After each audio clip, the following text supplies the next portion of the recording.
guys, welcome back to my YouTube channel, guys. Thank you so much for tuning in to this channel, guys. It's not everyone who had food during 21 days lockdown.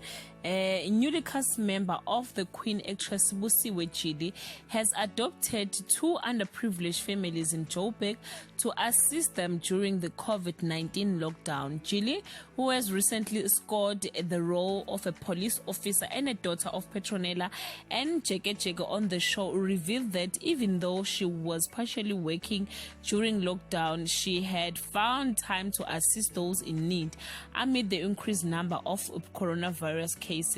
With the recent outbreak of coronavirus, most of us don't have permits, so we try to limit our movement. I go to the shops for supplies, then I get some supplies for that, at least two families that I can drop off on my way back, say Jili. It's not much. I don't want to violate any law, but if I can just help another family, then I've done my part, guys.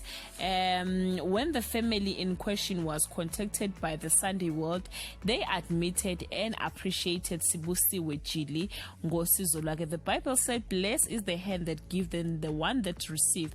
You can join her, guys, and help where you can. May the Lord bless you, guys, and you can leave your comment below and share your thoughts. Till we meet again, I love you so much, guys. Bye.